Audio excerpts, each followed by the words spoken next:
Welcome to another fantastic episode of Our Corner, the only podcast where the only manual we know is the Monster Manual. I'm your host, Aaron. With me today is the main man himself. Sometimes I wonder. Sean. Sometimes you wonder if you're Sean. Sometimes I wonder if I'm Sean. That's fucking wild. So what do we got today? Are you on right now? Dude, a lot of shit. You see this ass What are shirt you being empty? fucking? What are you running from, my guy? What demons do you run from? I'm surprised I don't even have a monster out here, bro. Are they? What chapter are those demons in? By the way, We're gonna find them. So, just like as promised, we do a review here of the Dungeon Master's Guide that came out in 2024, right? Wanted to go ahead here, let you know kind of what I've turned over after reviewing what I like, what I don't like, right? Mm-hmm. Now, the cool thing is, and just to kind of get into it, is that if you're beginning or starting into Dungeons & Dragons, I would say to pick up this copy because it seems like it's something that's a little bit more streamlined. Let me break it down for you. If you've seen the previous manuals that we've talked about, Yeah. they have a way of like jumping chapter to chapter. Yeah, they kind of like... So it'll be like, it'll tell you about like how to build a city, right? But it doesn't tell you about how to set up a town. Right. Or So it it won't gives tell you, you like- about like populations or like food sources. Yeah, it gives you like the main point, but not that much detail. I Right. think is what you're going Right. at, Or it'll Yeah. give you too much detail, or it gives you 7 pages of this thing that you Yeah. have to sift through the information to find on the topic that you're looking for. And you're like, what the fuck am I talking about? Oh, that's right. It's done it from 3.5 and kind of onward. Now, of course, if you can always just like buy pre-made adventures, Right, or right, you right, can right. search for them. People have tons of PDFs. But that what's the creativity in that? The best part is creating your own adventure. you can Creating your own custom journey. tailor these things to you, Yeah. obviously. Now, creating your own custom journey, there is some benefit to it. Right. But if you have fucktard players, like that becomes a problem. That someone who's like, it's not my fucking world. Like, all right. Yeah. All right. Or they can't kind of get involved, which to the support of this new edition, they actually cover. It's fucking dope. It's really cool. What they do is they actually cover communication between the DM and their players onto what world you're actually planning to make. Oh, wow. So it's telling you, like, hey, if you have players that want to play in high fantasy, don't make a dark and gritty game with a high fatality rate. Yeah. He's like, that's not high adventure or high fantasy. It's not enjoyable either. It's not enjoyable. Some people love that shit. Yeah. Probably those same kids who hide in their closets, wear really dark clothes, and pretend to be vampires, because that's kind of how I imagine it. I'm not going to lie to you. There's Hi. a few. Fucking Tyler. Hey, that's me, dog. No, we'll get into Vampires the Masquerade here in a later episode. Right. But to kind of circle around, this Dungeon Master's Guide looks really good. First and foremost, there's a few things that are different about it. Mm-hmm. Initially, when I looked, this was like, there's only like 5% difference, and that might be true for the overall game. Right. But the actual way that it's set up is actually a benefit. I would say that if you haven't bought it yet, to go buy it. Yeah. Yeah. And I don't say that often because I'm like, dude, I'll just wait till all the editions are out to go get them. And then, it'll just sit up on a shelf and I'll wait for the next one to come out, whatever. Right. But as I kind of like looked more into it, I've done research, kind of reviewed. When it first came out, people were always skeptical. They were skeptical. They're like, great, another fucking money grab from Wizards of the Coast. They're Sounds coming like someone out. we know. Just Right saying. here, dude. Talking about that one. The one who hates fifth edition. Brought to you by Gintech. The entire time before this episode was doing nothing but ragging on 5th edition. The entire time. He told everyone. I Who played, regret nothing. He told everyone, it's like, go fuck yourself. So okay, he doesn't like 5th edition Okay. of the what is it, the DM's guide, right? This is Yeah, what we're doing? Dungeon Master's Guide. The Dungeon Master's So Guide. there's 2 Dungeon Master's Guide. Okay, there's the 2014 one that came out, which was the original 5th edition, and 2024 was more like a revised edition. Now, me personally, this is my actual belief on this here. They should have come out with the 2024 edition and just kind of like stuck to that. I feel like when you look at one versus the other, it looks like 2014 was rushed versus 2024 because 2014's does that thing where it bounces from chapter to chapter and kind of sends you in a different In like a mix loop here. and stuff, Now, yeah. the cool thing is that 2014 does give you an adventure like pre-made. Mm-hmm. Most of the Dungeon Masters guides include that. So like 4th edition had it. 3.5 even has it a little bit to an extent. Fucking 2nd edition had some. Yeah. But they really, really, and we'll get into the breakdown between actual second edition and advanced Dungeons and Dragons, because that's a really interesting story. But what ends up happening is that in 2014, when they came out with this, you're kind of looking at, and one of the things that really turned me off was how to build a campaign, how to make kingdoms and stuff like that. Right. And there's two different approaches. Like if you use the squares, like how we use the squares on the map, that's more like for individual like towns and cities use. When you look at like kingdoms in the world, you have to use a hexagonal, and they're measured by feet and miles. And like that kind of stuff is like, that's really cool and all, right? Yeah. But when you're explaining that, and then the next section is rulers. Well, hold on, I have a question about how the hexagonal works versus the fucking, like, Versus the square. how do I get travel, like, what's travel time look like hexagonally versus the actual, like, squares? How do I make that happen? And it's taking you already to how you move rather than explaining the and then they differences go and all over stuff. travel in a later chapter. Right. And then, you know, you have to go through, like, okay, cool. There's other things like fantastic kind of like environments and things like that, or they go over environmental like hazards and traps and stuff like that. And you're like, okay, that's kind of cool. Like, Yeah. And then it kind of jumps to something else. And it's like, okay, but I want to read more about this. Where do I find this? And you're kind of flipping through the index. You're trying to figure out where and you're everything's trying at. to like find something that's a related topic to what you're looking for. Right, yeah. And so they do that a lot in 2014's version. They do it a lot in like the 4th edition. They do it a lot in like 3.5. You think because the 2024 version is not like that, it feels rushed? It feels the like they didn't do it. 2024 version feels like it should have came out as the first 5th edition book. Gotcha. Like if they would have come out with that, and this is why I call it streamlined. So they're organized. It's got an index where they have the chapter set up, where they kind of go through each individual process. So if you read through it from start to finish, you'll have that understanding. Now, it's 64 pages longer than the 2014 version. So the revision of it, I'm kind of like was looking into like, well, what is in those 64 additional pages? Right. Well, they don't have one adventure. They have 5 adventures. Oh, wow. They included the entire setting for Greyhawk. Now, we typically play like Forgotten Realms style. Right. The reason why is Forgotten Realms is more high fantasy. Yeah. Greyhawks is more like sword and sorcery. It's kind of gritty. Yeah, it's more You know? it's more like Game of Thrones-ish. Like Kind of more Game of Thrones. It's still got fantasy to it. It's just more an all-around like, hey, people could actually die. Right. They've got things like there's more dire there's consequences. evil, like there's like evil dragons and cults and stuff like that they use. So it's like it's a great setting to have. It's a great one to play through, especially if you're about that. Right. And the fact that they give you ideas, the way that it's built and stuff like that, that's another bonus. Okay. So real quick, I wanted to ask something here because I know just from talking to you right now and the way I was talking with Tyler earlier, I hear a lot of like animosity regarding this 5th edition 2024 one. Am I accurate on that for you guys? You guys both don't like this, or are you okay I actually, you know what, and I'll tell you, as I have a fandom towards it, I really like the 2024 version. Right. As I look more and more. Now, obviously, there are things that I'm like, like It could be better. I feel like you guys kind of like put extra stuff in there to make it sell versus like it actually selling on its own merit. selling on its own merit, because with the fact that you organized it, you have a process that kind of eases DMs into DMing, especially going over it for the first time. Right. It's like you're looking for new players.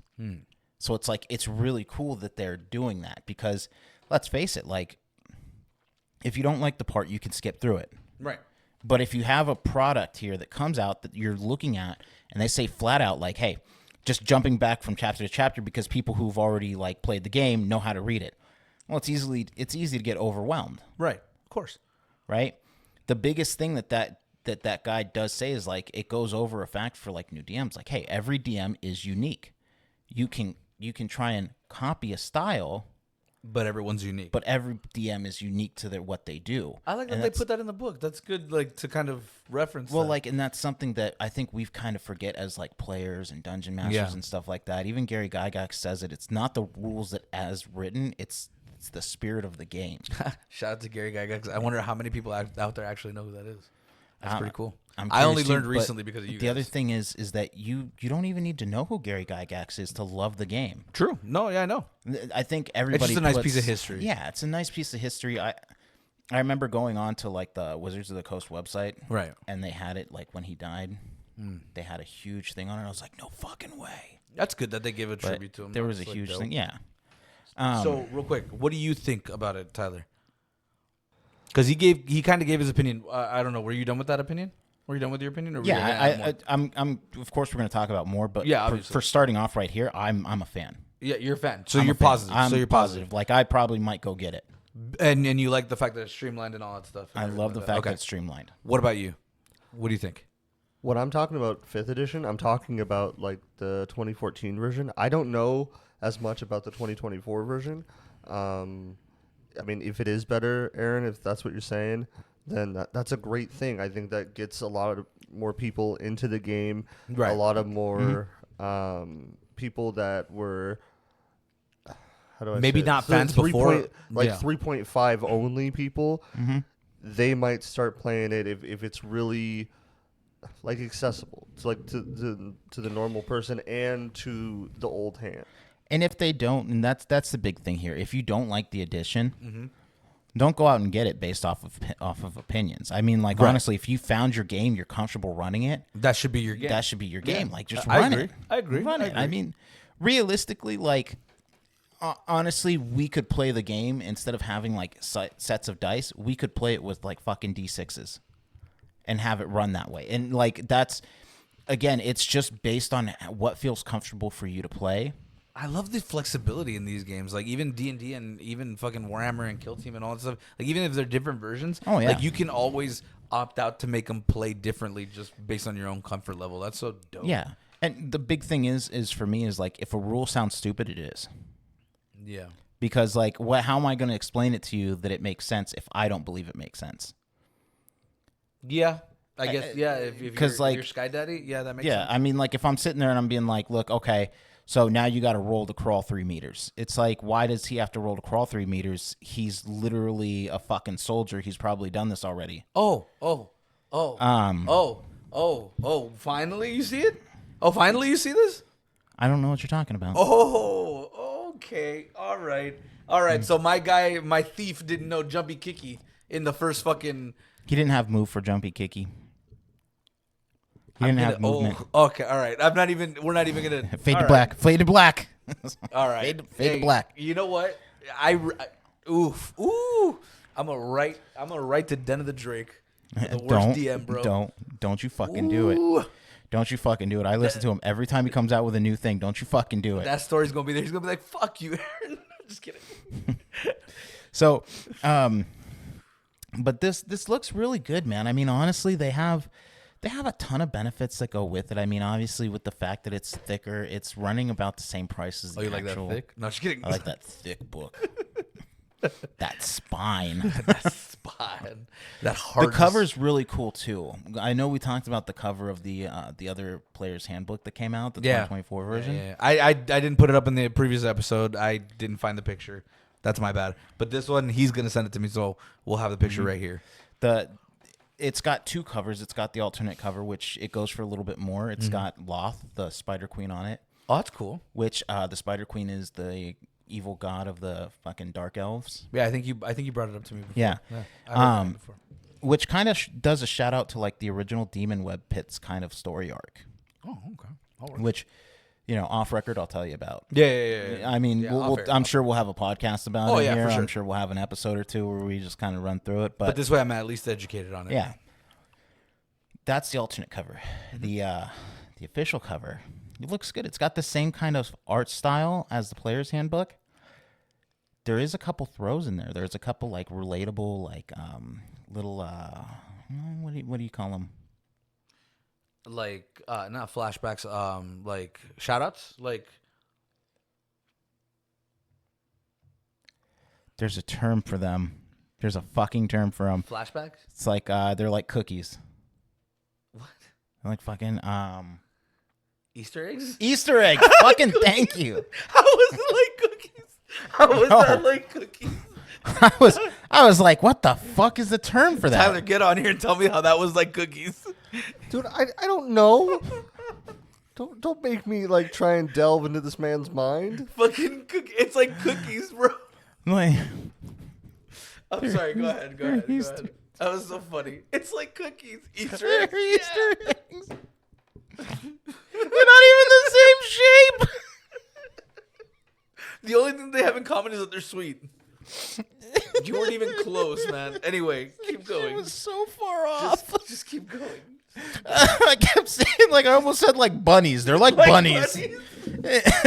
Motherfucker. Wait. Were you going like the internet route, like where you're like, oh no, it's like a cookie, you have to like, Yeah. you know, Yeah. like, okay, all right. I was like, I just We can't knew where you fucking. were going. Nobody else did, though. I'll never let them know your next move. Fucking false. No, I'm just kidding. All right. The cover has these Easter eggs. It's got a few characters on there from the old show from the 80s, the Dungeons and Dragons cartoon, with Venger.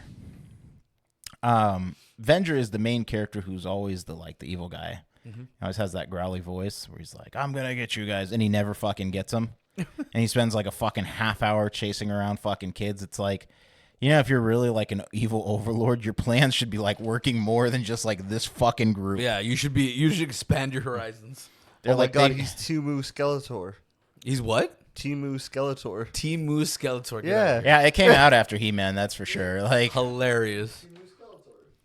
I'll get you, He-Man. I'll get you, He-Man. Yeah, you do it way better than I do, but yes, that's where I was going. He sounds like an old biddy, bro. He just and the worst. I'm not gonna get into He-Man because we took it way too long last time. Let's go. Keep going. He-Man, he's over there. Why are you letting him run away? That's it. That'd be that same shit. It's like Venger's getting away. He's like, one of you can shoot a fucking arrow, I guess. Like, What if you could fucking actually stop him? I don't know. there was an episode, and I remember this. They had that motherfucker chained to a rock, and he had an arrow, and he's like, come on, we can finish him. Everybody's like, finish him. We can all go home. And he fucking shoots the chain, and he's all like, you know that you've been beaten. And I was like, if that motherfucker hits you with a lightning bolt right now, you deserved it. Why would you? You know you've been beaten. He really doesn't, though. Like, I get it. He It really was a doesn't. kid's cartoon. We were teaching him morals and shit like that. But that motherfucker's killed a lot of people in his line of work, all right? Like, you didn't just, like, be like, no, I'm not going to shoot him and leave him chained there. You legitimately were like, I'm going to free him. Yeah. Run, little elf. You're like, what? Why would you do that? Anyway, keep going. Yeah. So it has Venger on there. It also has Warduke. Warduke is another character from the Dungeons and Dragons series. He looks a lot more badass than Venger. He actually has like the helmet. It's got the fins on the side and shit. Well, that's pretty cool. He's got like the dude. It's fucking cool.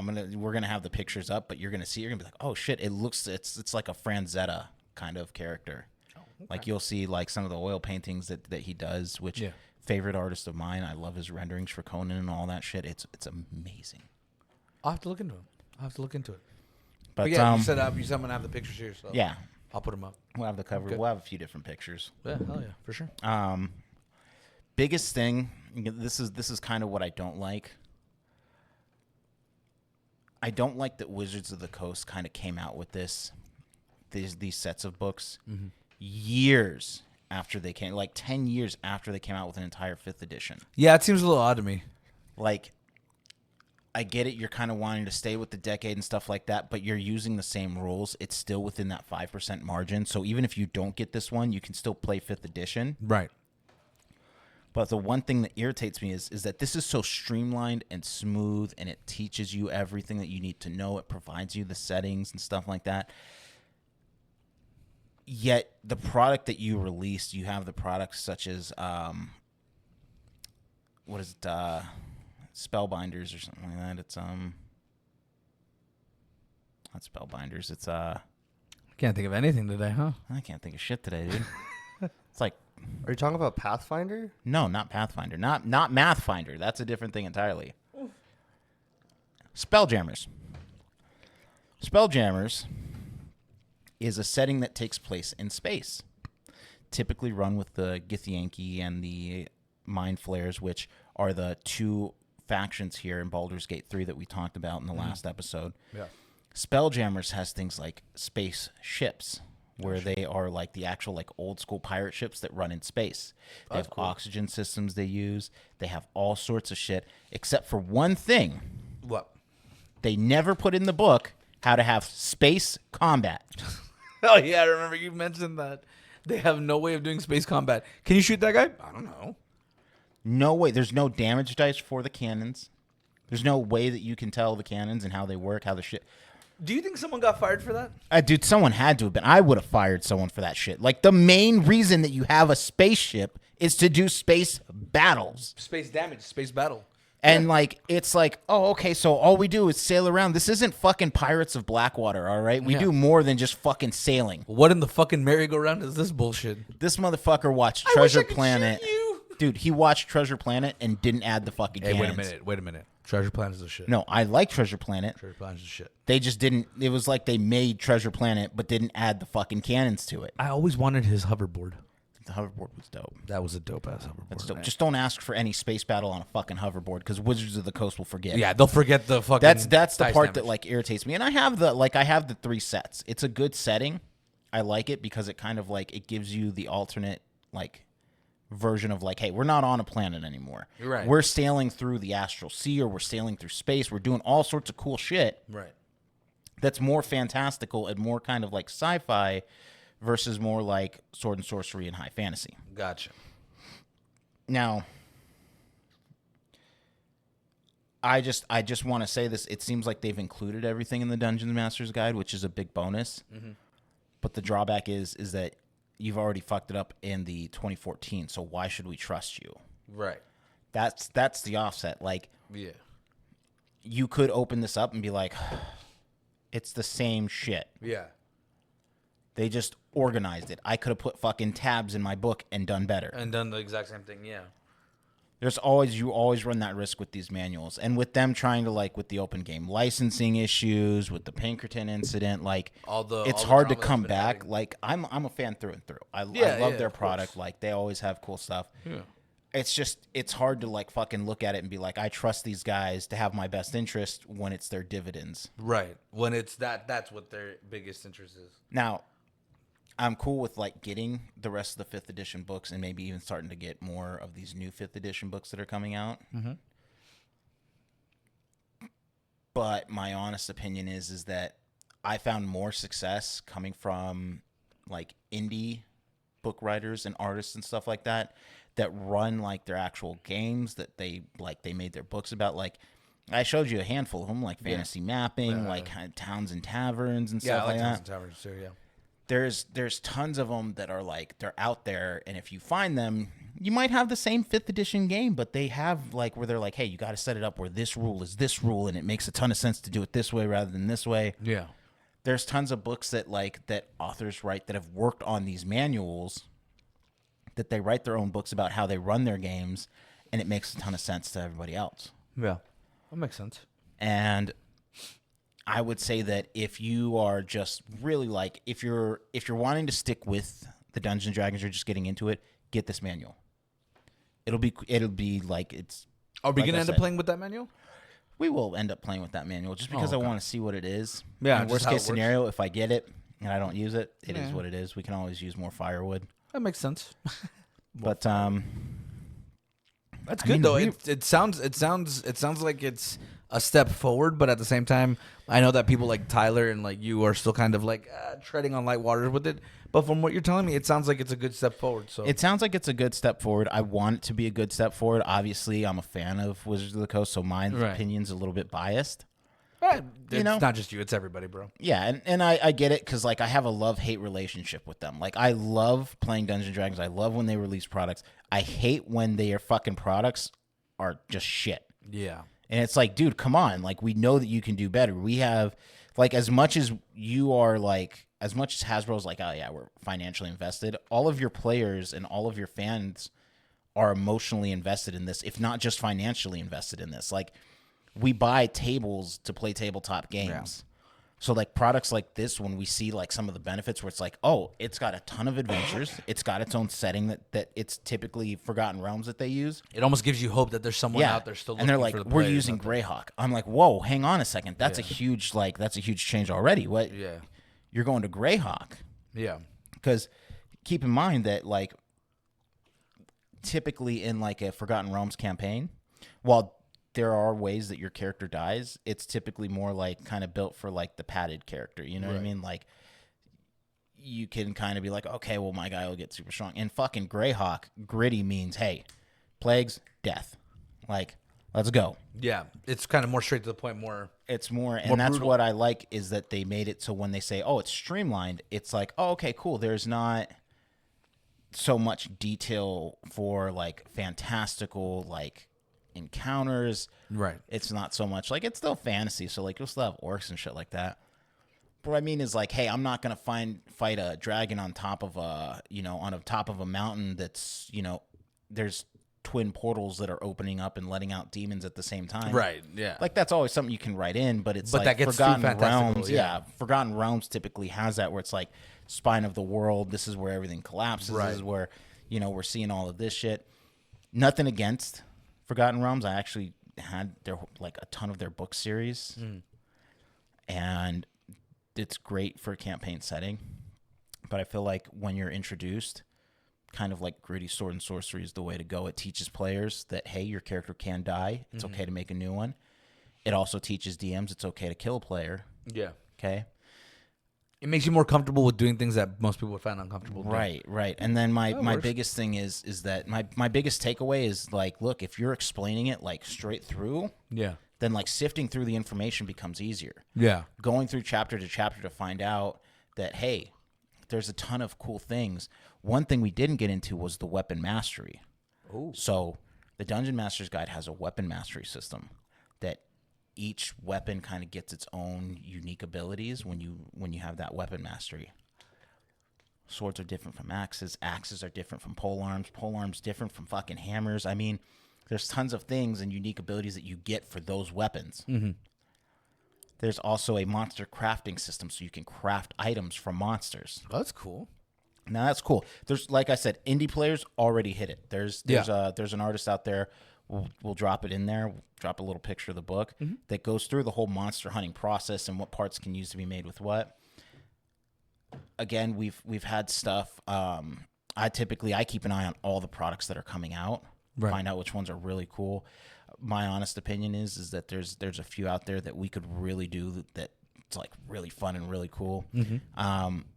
And just to kind of like tie it all off, one thing that I am planning on doing is that I'm writing our campaign right now. Oh, cool. Oh, yeah. So we Looking started forward back to it. into it. This one's going to be a little bit more fun.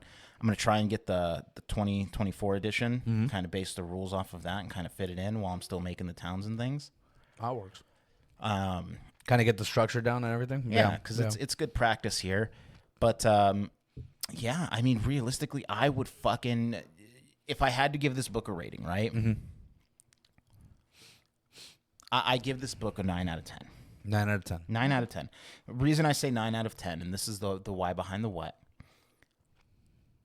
the fact that they organized it, the fact that they put it into an understandable catalog of like information that you can go through yourself, follow from beginning to end, and answer your questions as you're going, as well as providing the advice to new dungeon masters, or whether you're old dungeon masters and need to look up things. It just goes through so smooth. It's like your first drink of fucking. It's like your first drink of vodka, burns but smooth, right? Burns but smooth. It is absolutely beautiful, and I honestly think that if you got this book, you would become, if you're not already a better DM, you would become a better DM just by reading through and finding out some of those tips. Wow. But again, to each their own. Yeah. You praised it a lot. Like, you praised it a lot more than I thought you were, actually. Because I thought you were going to... I love to bash things. Yeah. Because, like, again, the nerd in me is like, I know everything, right? Right. The other part of me is like, I've done this for so long that I can kind of see what's a scam and what's not. Yeah. Like, I wouldn't buy fucking, like, the same dice sets over and over again. Right. You know, like steel dice. Steel dice is a fucking scam. Don't buy those. They're ridiculous. Another legend for Den of the Drake. The fucking nonstop rolling of one is just where it's at. But real quick, final thoughts. Final thoughts on this guide. You've talked. You said you're down. Big fan. Grab it. Right. yeah. Tyler, has your opinion changed since we started this podcast? This is the final thought. No, and I actually had a question for Aaron. Yeah. With you said that they had a 64-page difference. Yeah. Do you think that it should have been, instead of a actual release, it should have just been an errata, like a FAQ? Well, that's a good question. That's a really good question. I'm sorry. Repeat that for me. Like when they have those releases, since it's so close. Yeah, you're saying it did clarify a few things. Yeah. But do you think that the book itself could have just used a free online, hey, we kind of messed up, it's been 10 years, let's clarify things, and just kind of Sort of like an addendum to the book. Yeah, Sort of like right. an addendum to the I book. get what you're saying. So I think it's important that, like, especially after a decade, to have kind of like a release to kind of keep it fresh, but only if things do change. And from my understanding is that with things like the new monster crafting system, with things like, you know, you have the new weapon mastery system, the fact that you have the setting for Greyhawk, I think that should be its own book.